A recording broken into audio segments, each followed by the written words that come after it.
Hello, magandang araw po sa lahat ng mga boxing fans. Mga kaibigan, alam na nga po natin yung mga pinakahuling kaganapan na gumimbal sa boxing industry, sa Philippine boxing industry.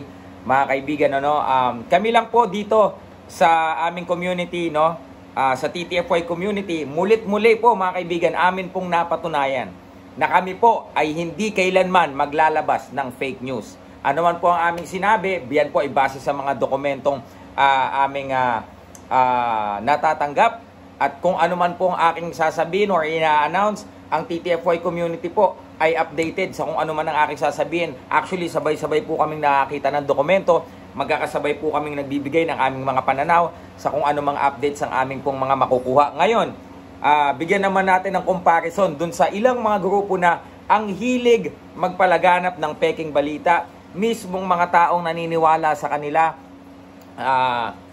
medyo niloloko nila o nililigaw ng tamang impormasyon.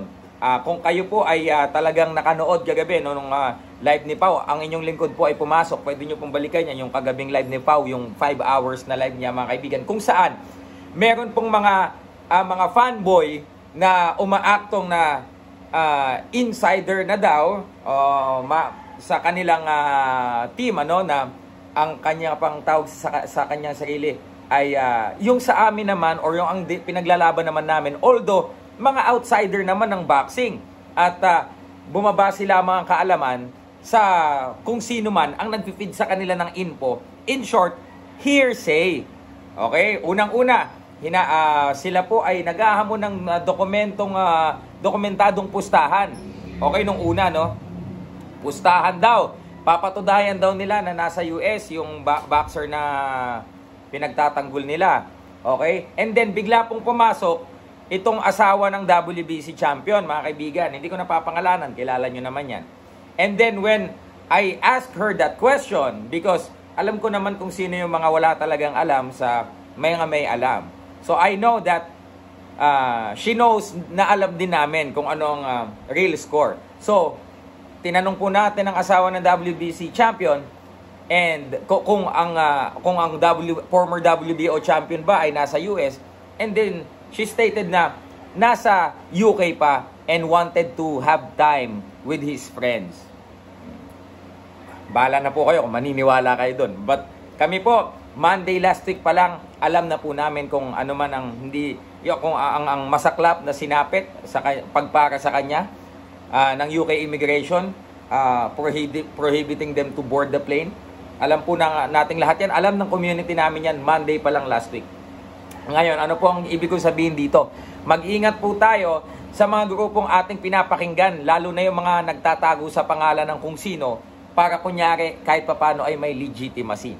Ganito po yan. Ang taong may nagsisinungaling or may script, pag nabutasan mo ng tanong, bubutas, sisingaw talaga at tatagas yan. Sisirit ang kasinungalingan, mga idol. It was like 4 or 5 versus 1 against me last night. But baliktarin nyo man ang mundo. Ang taong nagsasabi ng katotohanan, kahit 20 pa kayo dyan, hindi nyo hahanapan ng butas. Sila, dalawa lamang sila, they contradicted both of their statement. So yung isang ang source itong asawa ng kampiyon, sinabing nasa US na daw pustahan.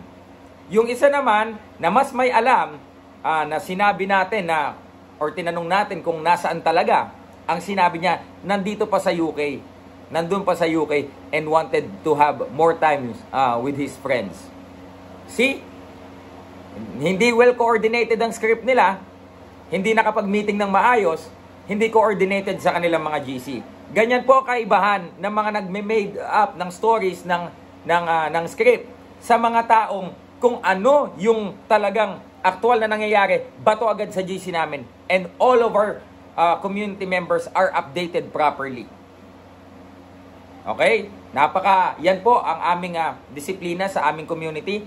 Kung ano man po ang aking background, ako po ay broadcasting graduate.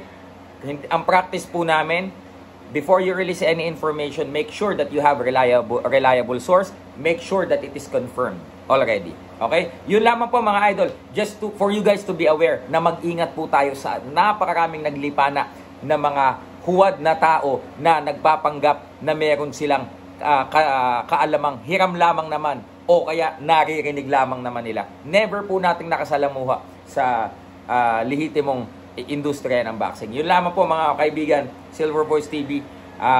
Muli mga kaibigan na nagpapaalala sa inyo, we will never deliver fake news. Kung ano po yung malaking balita kahapon, yun na po ang aming sinasabi 2 weeks ago pa.